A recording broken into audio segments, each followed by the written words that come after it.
I know the feeling. You see a sleek espresso machine on an Instagram post, you click add to cart because it's cheap, you get it home, and a week later the steam wand sputters, the temperature swings, and the whole ritual feels more like a chore than a pleasure. That regret hits harder when you're paying for a machine that promises quality shots but ends up delivering a lukewarm, inconsistent cup. So before you risk another disappointment, let's talk about the rocket Espresso Appartamento TCA and whether it actually feels like a smarter buy for someone who wants a serious home espresso setup without blowing the budget on a commercial-grade unit. Link is in the description if you want to check the product details on Amazon.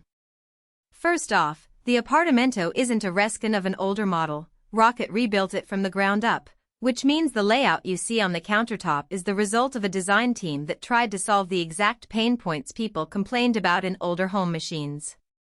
The most noticeable change is the hybrid PID temperature control. Traditional PID-only machines give you a steady temperature but can be pricey, while non-PID units often drift by several degrees as they heat up.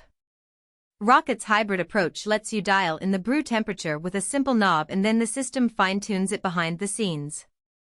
In practice, that means if you're pulling a single espresso at 93 C and you decide to switch to a ristretto at 90 C, the machine settles into the new set point within a handful of seconds, not minutes. For a daily user who likes to experiment with different beans and dose ratios, that quick response translates into less waiting time and more consistent flavor.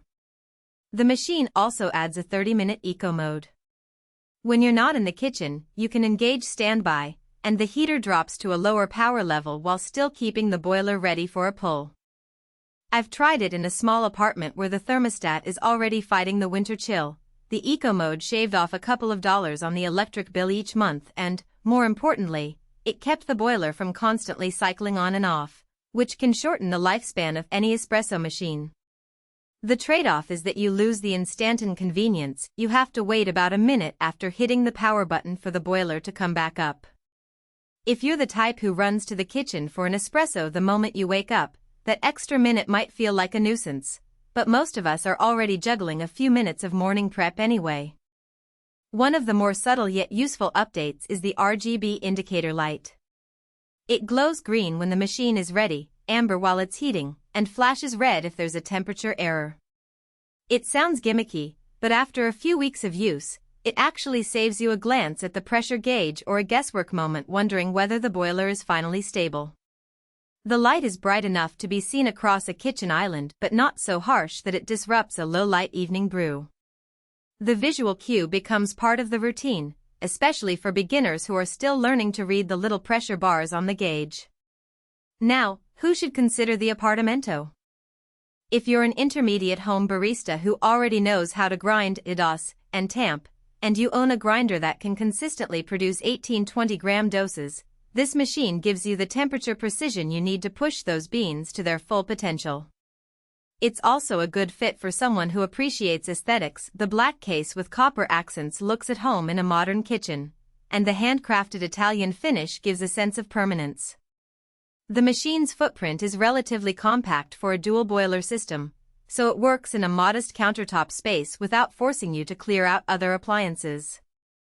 On the flip side, if you're a casual coffee drinker who only needs a latte a few times a week, the Appartamento might be overkill. Its learning curve is real. You have to spend time dialing in the PID, mastering the steam wand, and understanding the impact of water temperature on extraction. Those who just want a push-button espresso experience will probably feel more comfortable with a super automatic that does the grinding and tamping for them. Likewise, the price point, while not as high as Rocket's larger commercial machines, still sits in a range where you could buy a decent grinder and a separate high-quality kettle for the same money, which could be a smarter allocation of funds if you're still building your coffee toolkit. In terms of practical strengths, the hybrid PID really shines when you're pulling multiple drinks back-to-back. I ran a mini coffee tasting session with 3 friends, each wanting a different espresso profile. Within a 10-minute window, I switched temperatures, adjusted the dose, and the machine kept delivering shots that were within a few points of my target extraction time. The consistency was impressive, especially compared to a non-PID unit I've owned before, which would overheat after the second pull and ruin the next cup. The standby mode also.